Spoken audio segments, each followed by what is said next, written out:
So let's jump to Alabama here. Let's see. Go up a little bit. There we go.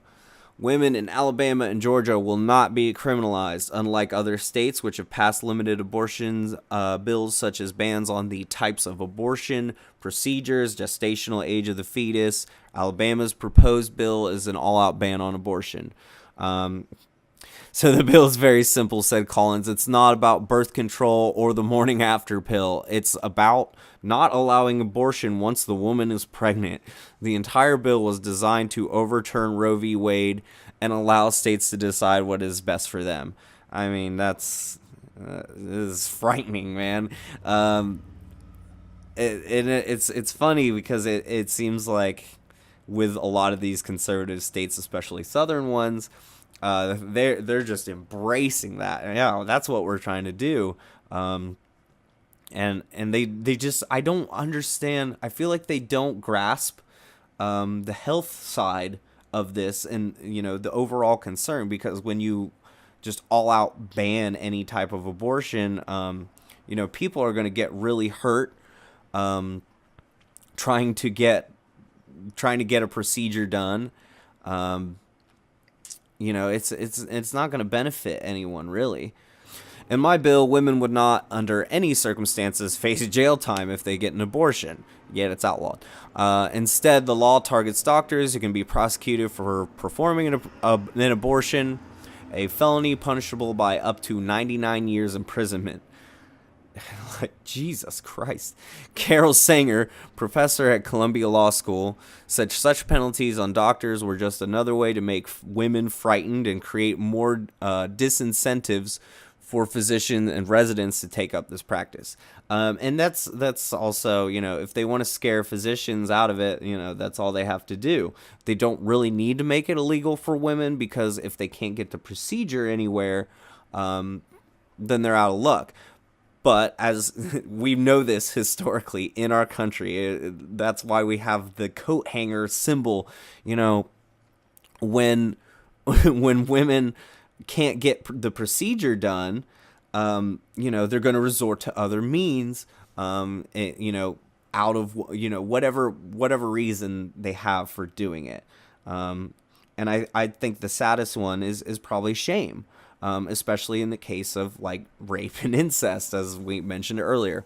So yeah, I mean, people will put their lives at risk to try to change this path, and they kind of want to punish everyone involved.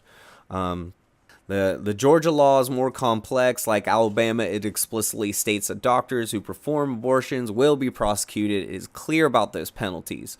The bill is more vague about the prosecution or non-prosecution of women.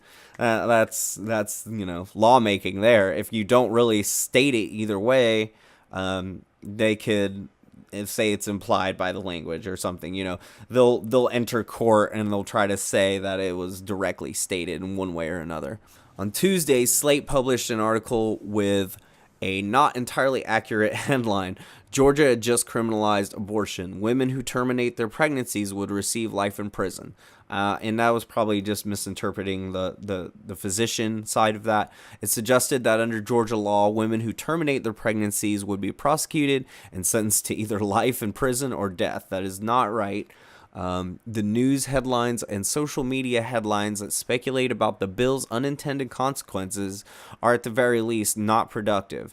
At most, they're harmful. Planned Parenthood Stacey Fox told the Post. I mean, yeah, that's okay. You got a Planned Parenthood rep, talking about that. I think they don't want to have a backlash, is what I'm guessing here. They should be concerned, and especially Planned Parenthood. I mean, they offer a lot of different, medical care, other than just, an abortion procedure. And they should be concerned about that too, because they're trying to roll that back on them. They can't provide the other care to women, if they get defunded as well. And it's each one seems like a step to get there. And that's what they're trying to do. They're trying to challenge Roe v. Wade. Let's take a look here. In addition to giving women the right to choose whether to terminate a pregnancy, the court also said that that right is not absolute, and there are certain rules that govern how long that right lasts. To do that, it looks to trimesters and viability, ignoring that reason a woman chose to have an abortion. Yeah, and that's really at the core of it. If it's an elective procedure, you are a woman, it's your body, you should be able to do as you please. By making a fetus a person, it's an end run. It's an end run around Roe. Yeah. Once you determine a fetus is a person, you can't kill, and that's why they're using this heartbeat term. My point on keeping an amendment about rape or incest out of this bill is that Roe v. Wade does not mention that issue, and I want this bill to focus on the reasoning used in Roe v. Wade decision: is the baby in the womb a person? Any amendment would contradict that point. I'm not really sure what you're driving at there. So Roe v. Wade doesn't consider rape or incest, but it gives women that right. So yeah, my point on keeping an amendment about rape or incest out of this bill is that Roe v. Wade does not mention that issue, and I want this bill to focus on the reasoning used in the Roe v. Wade decision: is the baby in the womb a person? Any amendment would contradict that point. I mean, that's just bullshit, really. I just feel like that entire quote is like a bunch of bullshittery. We're trying to, they just want to distinguish, oh, well, this is a person, so what you're doing is wrong. Even though they want to make people like live in the sin of, or shame of, something that's not even their fault, really. That's what Roe is all about. No one should be able to decide why a woman should have an abortion. Duh. Yeah, I mean, he says it right there.